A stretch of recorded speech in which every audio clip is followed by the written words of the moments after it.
Hey peeps, welcome to another video. Today I'm going to be reviewing my hashtag 2019 Make 9 and planning my hashtag 2020 Make 9.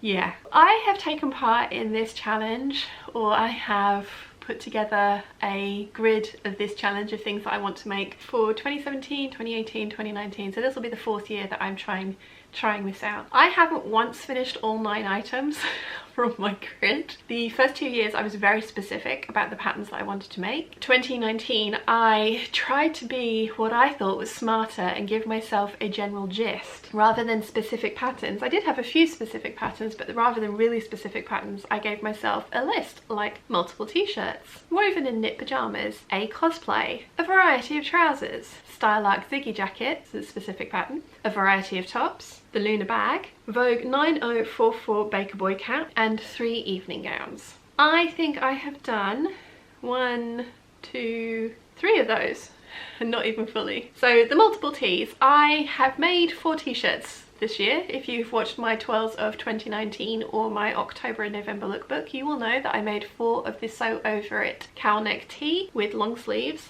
I love that t-shirt.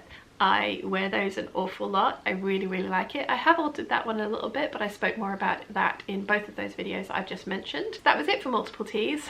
I've been planning t-shirt week for I think nearly 2 years now, and it's not happened.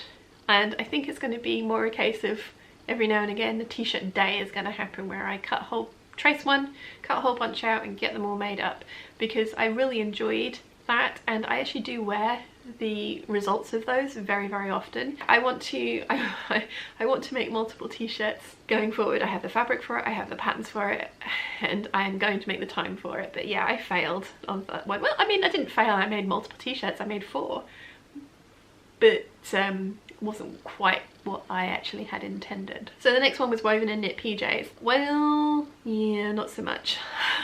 The woven ones, I wanted to make another set of Carolyn pyjamas because I really liked the chocolate biscuit set that I had made. I just needed to make a few tweaks to it. It was too low slung on the hips for me, and I needed to make the bodice or the shirt just probably about 1 inch longer in the waist and about ½ an inch longer in the sleeves. My best friend has since taken the set that I have made because it fits her way better than it fits me, and she will wear the trousers like that. I want them to be sitting on my natural waist, and that's going to be a mini tutorial that I do as well, how I alter the crotch depth on trousers to make them so that they sit on my natural waist. I didn't get around to doing that, even though I had the fabric and I put it into multiple what I'm going to sew this month videos.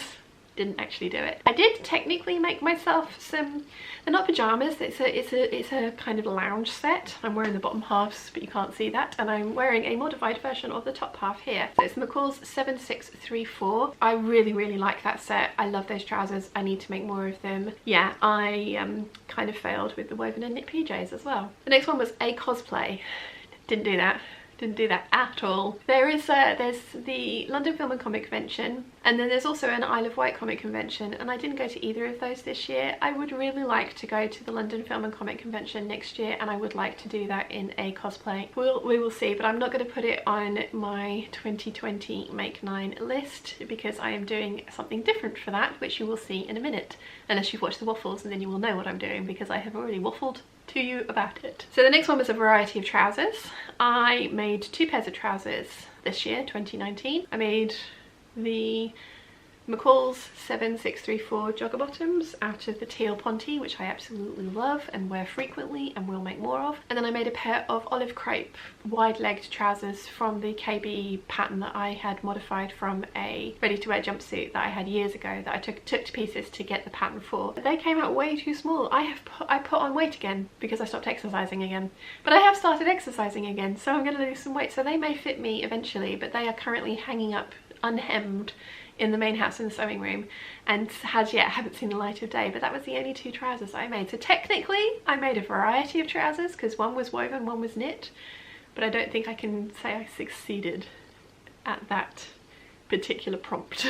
Next was the Stylark Ziggy jacket. Now I mentioned that in my 2019 Make 9 plans video, and 4 of you guys bought me the pattern, which was absolutely amazing of you, so thank you very, very much. I have given my sister-in-law one and I put some in a giveaway. I still have 2 copies of the pattern, so I will be doing another giveaway soon, and I am going to include one of the Ziggy Jackets patterns that I was given, because they were all physical patterns and I obviously don't need more than one. But I want to say thank you very much to everybody that sent me that pattern, because that was incredibly kind of you. Whenever I mention patterns that I don't already own, I mention it because I am excited about it, because I love the pattern, and it's not because I expect any of you guys to actually get it for me. So it's a very lovely surprise when you did that and got me the Starlight Ziggy jacket. So yeah, I didn't make the Starlight Ziggy jacket, didn't get around to it. I think again that was just because I felt like it was a very busy year for lots of different reasons this year, so it was an involved make, it needed to be perfect. I have 2 fabrics for the Ziggy jacket, two that are set aside for it, but yeah, I didn't make it, so yeah, that one's a bit of a fail. The next one was a variety, oh hang on, the sun's blinding me. So the next on the list was a variety of tops, and I wanted to do that because I have made so many skirts and I just don't wear them because I don't have any tops to wear them with, and I failed completely. There's a sew along that's still, in fact there's a sew along for a top and a sew along for a t-shirt that are still outstanding that will get made. I didn't make tops. I made dresses, a few jumpsuits, but mainly dresses and some skirts. I need to rectify that. I do need to rectify that and get on and actually make some tops, so I have some mix and match items that I can put into my wardrobe. That would be good. Next is the Luna bag. I made that. I made that 2 days before going on holiday and I wanted to use this as my hand luggage, so apparently what I need is an ultimatum, a deadline. But yes, I made the Luna bag finally and I absolutely love it. It is gorgeous. It is huge, it fits everything in it, it is heavy. It's not one of those bags that you want to be dragging around on the London Underground. It doesn't have wheels, so yeah, ask me how I know. But if you are going away for a weekend and you are being driven, then I highly recommend you make yourself a set of Luna bag luggage, because it is awesome. And I will be doing a sew along for that in the new year. Next was the Vogue 9044 Baker Boy cap. I put it up for a vote on Patreon for which variety you guys would like to see me make, and was overwhelmingly voted B, which is one of my favourites, which is awesome. I have ironed the pattern and that's as far as I've got. So it is coming, I just didn't make it in 2019. And then the final one was 3 evening gowns. I made 2. So, you know, I did alright. The first one was for the dressmaker's ball in, I think it was March this year. And then the second one was for a casino night that I went to at Lalcombe in the village in November. I think I had intended the third one for the gala dinner at the May sewing retreat, but I ended up wearing a dress that I had made ages ago, purely and simply because a lot of the people that came to the May sewing retreat also went to the dressmaker's ball, so had already seen the dressmaker's ball dress. I made 2 evening gowns, so I kind of succeeded with that one. Yeah, 3 out of the 9. Meh. I like the idea of the Make 9 challenge. I am going to try something different this year, and this is going to, if this doesn't work, then this is going to be the last year that I put in video form my actual plans, because clearly this kind of pre-planning is not for me. I think the previous 2 years, as I said, I was very specific with the patterns that I wanted to use. Then new patterns come out, new shiny things come out, and I get distracted, and that was why I didn't end up sticking to my Make 9 list. So this year I have shopped my stash and I have 9 fabrics next to me, most of which I actually do know what I want to do, so I'm kind of thinking this is kind of already a very specific list. But these are fabrics that I've had in my stash, some of them for a good couple of years now, and they deserve to be made up. I know what I want to make with them, and yeah, before I rabbit on anymore, let me show you. So the first one that I have on the pile is this beautiful kitty viscose, and it's kind of like a corally orange background with turquoise cats on it, and they are in every which way, shape or form that cats come: sitting down, curling up, walking, judging you. There are quite a lot of judgy faces on this fabric, and I want to make one of the, I think I called it essential space, but it's experimental space. I want to make either the Evelyn or the Josie blouse with this fabric. I have just over 2 meters of it. I got it from Till the Sun Goes Down at the Knitting and Stitching show couple of years ago now. I'd seen a blouse made up in this fabric and fell in love with it, and when I saw it on the bolt I was like, yep, I'm having the rest of that. It's going to be one of the experimental space blouses, like I say, either the Josie or the Evelyn, but I'm not sure which one, and I obviously will be making myself a muslin or wearable muslin out of a less precious fabric, because I definitely can't get any more of this. This is absolutely gorgeous and has been in my stash for far too long. It deserves to be an item of clothing. I need to not be precious about my fabrics. In fact, there is one fabric in here that I am super precious about and a little bit scared of using, but I need to use those ones because otherwise they're just going to stay in fabric form forever. I have some Dior silk in my stash that's been in there for about 15 years. Mum bought it back for me from Kuwait. I have 2 cuts of 2 different prints, and yeah, I'm terrified of it. And I also kind of don't know what I want to make with it because it's a border print, it's Devore, oh, it's just stunning. But some of these fabrics I am precious about and I can't get any more, so I'm going to be making damn sure that I like the pattern before I make it up in these fabrics. I need to challenge myself, and that's the whole point of Make 9, isn't it? It's a bit of a challenge. So the next one is another rayon.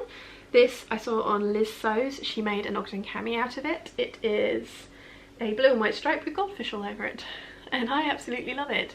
I've got 5 yards of it. It might have 6 yards of it, possibly has 6 yards of it, because I tend to want 5 meters of fabrics, and when I order them from fabric.com I tend to go for 6 yards, so I might have that much of it. I'm not sure what I want to make out of this, and I think that's why it's been in there for so long, is because I love it so much and I'm not 100% sure what I want to make. It's either going to be like the Butterick 6554 wrap dress with all the ruffles, which I think would be immense, or it's going to be the Till the Sun Goes Down beach pajamas, which I also think would be immense, but I don't have enough to do both. But if I made the beach pajamas, then I would have enough to make at least a top, some kind of top with this, which could be the top of the Butterick dress with the ruffles, because I want to try that because I really like that top. But this is fabric number 2 for my Make 9 2020 picks, and as I say, as yet I am unsure of what to make with it. Next up we have this beautiful stuff that I got from the previous time I went to the Gold Hawk Road. It's a textured chiffon, and I know exactly what I want to make out of this. It's going to be a full circle skirt and then a very tight fitted bodice. I'm not 100% sure if I want to put spaghetti straps on it and then plan to wear a corset underneath it, or put slightly thicker straps on it so that I can wear a bra with it, but it's going to be a beautiful party dress. And I have 2 gala dinners so far next year for the 2 May retreat dates, so this is going to be one of the evening dresses for at least one of them, if not both of them. I love this, I really love this. It's another one that I can't get any more of. I saw it twice, and the first time they had loads of it and I was like, oh no, I'm not gonna buy it, and then the second time I went in and they only had 3 and a bit meters of it, so I'm kind of hoping that I can get a full circle skirt out of it. If not, it'll be a 3/4 circle skirt, but it is very wide fabric, so it should be okay. Next up is the fabric that I am super precious about. This is a silk satin from Beckford Silks. Mum bought this for me. Again, if you've watched the waffles, you will have already seen the inspiration for this one, but I saw this skirt on Pinterest. I think it was from Chic Wish, and I just fell in love with it. It's absolutely beautiful. And then I was looking through Beckford Silks and they had this print, and it's printed on demand, so I have 3 meters of this fabric, and I want to make a knife pleated skirt a la the picture, and then I'm hoping that I will have enough left, because I'm going to use it on the cross grain, and I'm hoping I'll have enough left that I can colour block a cropped top to go over it. I'm scared of it because it was silk and it's expensive. I think it was £30 a metre, and as I say, I've got 3 meters of it. It was my Christmas present either last year or the year before, and it's just absolutely stunning, and I think that skirt's going to look awesome. I think it would work in the summer and also in the colder months as well because of the colours in it. So yeah, that's fabric number 4, I think. Yeah, fabric number 5, I can count. Fabric number 5 is this Liberty Cotton Lawn, Tana Lawn, in the blue Carline print. I've had my eye on this for ages. My sister-in-law gave me a voucher last Christmas towards it. It's $22.50 a metre. It's really expensive, but I bought 5 meters of it knowing that I wanted to make the 8577, and it was just one of those ones where I just didn't get around to it this year. So I really want to make it in 2020. I have buttons to go with it already. They're from Wim Wam and they are beautiful. The only thing I need to buy for it is the white cotton lawn to line it with, because this is a fabric hungry beast of a dress, and it's 5 meters for the outer and 5 meters for the inner. But I love it. I love it so much. I have 3 of them already, and yeah, I'm allowed 5 according to my arbitrary 5 and move on rule. So yeah, this is one of the fabrics that I want to get sewn up this year. Next up, we have this beautiful faux suede with foil flowers all over it that's all the way from America. It's from the state of Washington because the lovely Erica Lee, who lives in Seattle, bought this for me. Well, I paid for it, but she went and got it for me. She came to the retreat in May. She had made herself some hand luggage out of this and I absolutely fell in love with it. And she went back to Joann's and bought the rest of it for me. This is going to be the Starlight Ziggy jacket. I think it's going to look immense. I think it's going to be really, really cool. You guys know me, I like a lot of patterns, so it's not a surprise that I'm going to make a coat in a patterned fabric. I also want to make a Ziggy jacket in a turquoise faux leather that I have as well. That will be the first one that I make because whilst I can't get any more of that turquoise colour, it is a solid fabric, so it's not like just for me, prints, especially when they go out of print, are obviously more difficult to replace. So yeah, this is going to be the Starlight Ziggy jacket and I am really looking forward to it. I think it's going to be awesome. Next up, we have a poly crepe that I got from Fabrics Galore from the Knitting and Stitching show at least 3 years ago. I have 2 lengths of it because I bought all they had at the show and then I bought the rest that I needed from their website because I would like to make this Butterick Gertie pattern and I want to add a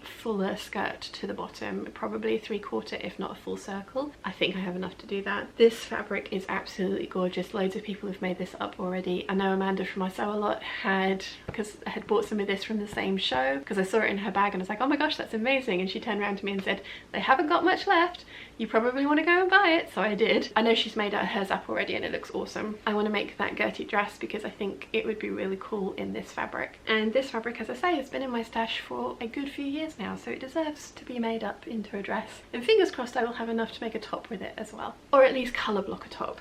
Next we have this beautiful viscose Americane that I got from the Fabric Room. It's going to be the Vogue 9077 dress. I kind of, when I saw the line art for that pattern, I discounted it. I was just like, yeah, that's it's okay, but why have you got the darts on the outside? And I don't like the button placket only going halfway down the skirt and rah rah rah and all this and the other. And so it wasn't until I saw the Sew Direct magazine and they had a long sleeve version made up in a fabric that was as floaty in this colour that I was just like, ooh, yeah, no, I need that. I have made one already. I have done a lot of alterations to the pattern. I have made the button up go the whole way down to the hem because that's my preference. I have changed the collar on it because I hated the way that the collar went in, and I have added a yoke to the back because I like how yokes look on shirt dresses. I have some more changes that I want to make to the pattern. I have been asked to do a sew along on that pattern and I will, but it's not going to really resemble the line art overly much. I sew the darts the right way in as well because I just think yeah, no, darts should not be on the outside. That's just my opinion though, and I am entitled to it and you're entitled to yours. So if you like the darts on the outside, you do you, that's totally fine. I got 5 meters of this. I got it from the Fabric Room, as I say. The Fabric Room is great for solid coloured fabrics. I have bought a lot of the polyester crepes from them and used them, and I have found that I don't like wearing them as much, so I'm kind of gravitating towards the viscose fabrics because whilst they are man-made, they are made from natural fibres, and I find I prefer working with those and wearing those way more than I do the polyesters. Really pleased that this one is going to get made up this year, and it's going to be with long sleeves as well, so it's going to be appropriate for the colder months. And I'm thinking about putting in those little tabs so that you can roll the sleeves up and then kind of button them up, because I like that as well. And I don't think that's an option on that dress, so it's something else I'm going to change about it. And then the final fabric that I have is this Robert Kaufman brushed flannel that I absolutely love. This is going to be the Deer and Doe Bruyere shirt. That was what it was bought with the intention of being a good couple of years ago now, and it's been in my stash for the longest time. It is awesome fabric. It's so soft. I have made the Deer and Doe Bruyere shirt, but I needed to do a full bust adjustment, and I think I did a slightly too much because it didn't fit brilliantly over the bust, and I needed to just alter the dart points on it. And I didn't really love the facing collar situation on the Bruyere either, so I think I'm going to do what Liz from Liz Sews did, and she franken patterned it together from a shirt sleeve that she liked, the top of the McCall 6696. Then she kind of made the peplum up herself. So I'm going to use the sleeves from the Bruyere, the back panel from the Bruyere, the waistband and the peplum from the Bruyere, but I am going to steal the front bodice and the collar from the McCall 6696 because they fit me really well, and I like the collar stand. I have found this out making things because it was the same with the Vogue 9077. I don't like collars without collar stands. So yeah, I think what I'm going to do is kind of smoosh those two patterns together in this fabric, and I think that's going to be awesome. I'm gonna really enjoy wearing this. And some of the cropped jumpers that Mum has knit for me are gonna look really cool over this, because obviously with the waistband, the cropped jumpers will sit at the waistband. There will be a little collar poking out, and I think it's going to look really awesome with jeans and boots, which would be how I style this. So that is fabric number 9 for my hashtag 2020 make 9. It's that time of year again where everybody is putting up their grids of what they had planned, what they've accomplished, and what they're planning for next year. I really like challenges, and I like being made to think outside of the box and perhaps kind of stray just outside of my comfort zone, although I have definitely identified my comfort zone and I like staying in it. I appreciate that the lookbook video, all the 12s of 2019 and all the 12s of 2018, the silhouette is fairly the same the whole way through, but that's because I enjoy wearing those clothes, and the clothes that aren't quite within my comfort zone you can tell very easily because I don't reach for them, because I don't feel comfortable in them. So it's really interesting doing these kind of challenges because it makes you slightly think outside of the box. So the other challenges that I've seen going around on Instagram and that people are adopting as well, because they are slightly less rigid than the 2020 make 9, are the 2020 ReSEWlutions by the Stitch Edit, which I will put the info up here, and if you go to, I will have the Instagram accounts linked down below, so you can go and you can find a blank copy of these ReSEWlutions that you can then adjust for yourself. Yeah, the first one is 2020 ReSEWlutions, and the first one's a challenging item to make. I really want to make a whole bunch of coats this year in 2020. I have the fabric and plans for at least 7. I was talking to Lynn from Aussie Blackbird about it, and yeah, she was like, coat making's addictive, and I'm like, yes it is. And I have the fabric. I think we worked it out, there was actually 8 that I have the fabric and plans for. So it's going to be coats, and they are going to be much more involved coats. I got the Vogue, it's the new Vogue pattern, but it's a vintage Vogue pattern, so it's a reprint of an older pattern, and it's an advanced one, and I've read the instructions and some of them make no sense whatsoever. So I definitely want to make that coat. So I think that would definitely be my challenging item to make, and I think it would then lead on to technique to learn, because it has bound buttonholes and I haven't ever made a bound buttonhole. I have made welts, I've made welt pockets, so basically they're bound buttonholes but on a smaller scale. There are lots of tips and tricks that I have seen, so I understand the theory, but I've never actually made one. But the Vogue coat calls for 3 bound buttonholes, so that would be a technique that I want to learn. Event to go to. I'd like to go to any of the parties at the new craft house. I don't know why I don't manage to find out about them when the tickets are still available. I know the tickets sell out really quickly, so I need to be a little bit more on the ball with that. And as I'm spending so much more time in London now, I think it would be easier for me to go to one of those. So I'd like to go to an event at the new craft house for sure, and I want to make an outfit for it because of course I do. Next one is shop to visit. I have a couple actually. I would really like to go to Guthrie & Ghani. I have never been, and I really want to go. The shop looks beautiful. I buy from them a lot. I really enjoy Lauren's channel, so yeah, I would like to go to that one. I would also like to go to Truro Fabrics in Truro. I think their selection is beautiful. I really enjoy the taste of whoever buys their fabrics. I think their website's awesome. I shop from them a lot as well, although I haven't been looking as much recently because I don't think they stock Lady McElroy prints, and as you all know, 2019 has been the year of obsession with Lady McElroy for me. Yeah, I think that's understating it just ever so slightly, but I'd like to visit those 2 shops. And then change to make. What change would I like to make in 2020? I don't know that I want to make any changes. I like being overly ambitious in my, I'm going to make this, you know, my monthly plans and fabric haul videos. I like having that many things, because if I narrowed it down to say like, oh, I'm only going to make 4 things this month, I wouldn't feel challenged. So I don't want to change that. What do I want to change? I want maybe my time management.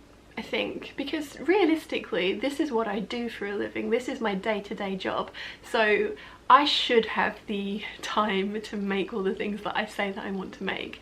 So I think, yes, time management. So it's not necessarily a sewing change, but it's a time management change that I think is going to be called for in 2020. Let me know what you think. The other challenge that I saw going around is from Patsy Poo Makes, and I saw it on Rachel's from Stitched Up's Instagram, and it's 2020 sewing bingo. So again, I'll put the graphic up here, and again I will link the Instagram in the description down below so you can get a copy of it for yourself. So it's a grid of 9, and it's a different take on the Make 9 grid. So it's a first, long time coming, print, fabric from stash, solid, more involved, quick and easy, a repeat, pattern from stash. These I should be able to tick off with ease. I mean, I have print and solids in my pile of fabrics over here. I have more involved that I want to make, the Ziggy jacket, the Vogue coat. I have quick and easy, I want to make some more of my scuba dresses. They are definitely quick and easy. Pattern from stash, well, I have a few to choose from. Fabric from stash, again, 1 or 2 to choose from. First, bound buttonholes, that's for sure. But yeah, I think, oh, you know what, underwear. I said that last year. I was like, I'm definitely going to make underwear this year. In my 2019 make 9 plans, it was like, yeah, gonna make underwear. I haven't made any underwear. I've been getting the Beware mystery box for a good 6 months now, so I have a pile of those sitting there with all the stuff. The only thing I don't have is underwires. I think even I asked Liz directly how she went about sourcing and finding underwires, and she very kindly, you know, gave me all the help, and I still kind of chickened out of doing it. So yeah, that would be a good one for the first, wouldn't it, to actually make myself some underwear. Maybe I should just start with some knickers, and I have loads of ReSEWlutions patterns for knickers, and that's a little bit more simple, so maybe I should start with something like that. But yeah, I like the idea of those kind of 3 things all kind of smooshed into one, because they all work with each other and they should all be achievable. We'll see. What about you? How did you get on with your hashtag 2019 Make 9? Did you get it all finished? Did you pretty much do like me and only get sort of like 1 or 2 bits of your grid done? Let me know in the comments down below. And what are you going to be doing for 2020? Are you going to be making yourself another hashtag Make 9 grid, or are you going to be trying something a little bit different? I know Nancy from Canada has decided to try different techniques and has put those, she put a little thing up in the Peeps group, and that's what she's going to be doing, is different techniques and lots of things that she would like to learn that she's not done before. But it doesn't necessarily have to be a specific garment, because again, planning is wonderful, but then all these new shiny things come out and you want to make the new shiny thing rather than the thing that you were like at the beginning of the year, yeah, let's make that. So yeah, let me know in the comments down below how you did and what you're going to be doing for next year. Anyway, I hope you've enjoyed today's video. If you have, please give it a thumbs up. If you haven't yet, please subscribe, and I'll see you again very soon. Bye!